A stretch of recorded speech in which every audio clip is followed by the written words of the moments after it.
Bonjour, bonjour, je continue donc les énergies et les conseils du tarot pour cette année 2016. Ce sont des énergies générales, des vecteurs d'influence et selon votre thème astrologique, vous y serez plus ou moins sensible. Donc je vous souhaite une excellente année 2016. On continue avec la Vierge. Avec le pape, l'année 2016 sera une année de sagesse, de patience et de générosité. Avec calme, vous saurez être guidé dans vos choix pour avancer avec confiance.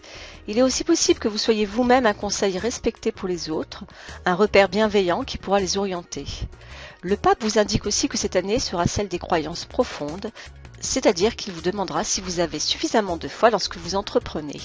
Avec le pape, on vous conseille également d'observer les événements scrupuleusement, mais de faire attention de ne pas tomber dans une passivité exagérée et un profond pessimisme, si vous avez la sensation de ne pas parvenir à réaliser vos souhaits par exemple.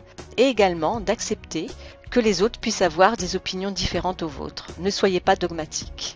Côté activité avec le valet de coupe, ce sont des bonnes nouvelles qui domineront cette année. Une année où la créativité sera mise à l'honneur, vous ne manquerez pas d'imagination, et parfois la rêverie et le vagabondage mental vous permettront de trouver des solutions inventives. C'est également avec un peu de maladresse et parfois d'immaturité que vous puiserez en vous des émotions nouvelles pour mener à bien vos projets. Parfois, quelques luttes intérieures pourront vous faire gagner en maturité, aussi sachez les accepter.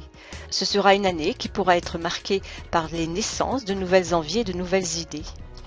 Côté personnel, avec la grande prêtresse, on pourrait se sentir un petit peu seul cette année. C'est une année de profonde réflexion sur ce que l'on souhaite et ses aspirations dans ce secteur. Ce peut être une année d'attente et d'introspection. Si vous êtes en couple, les sentiments seront profondément sincères, mais un manque de communication pourrait générer un peu de tristesse et d'incompréhension. La grande prêtresse demande également de mettre en lumière notre propre vie intérieure afin de faire des choix posés et réfléchis. Aussi, observez, attendez, mais ne vous laissez pas tétaniser par une inactivité et une passivité qui pourraient vous desservir.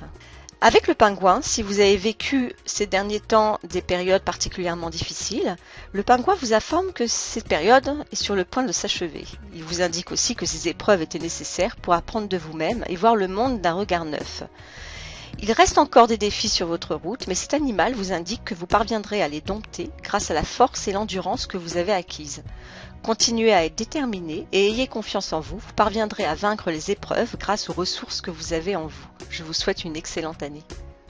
Pour bien commencer l'année, je vous propose de gagner par tirage au sort votre taroscope personnalisé, donc les énergies et les conseils pour toute l'année 2016. Pour cela, rendez-vous sur ma page Facebook, Graines d'Eden, et je vous souhaite un très bon jeu, une bonne participation et une excellente année 2016. Gros bisous!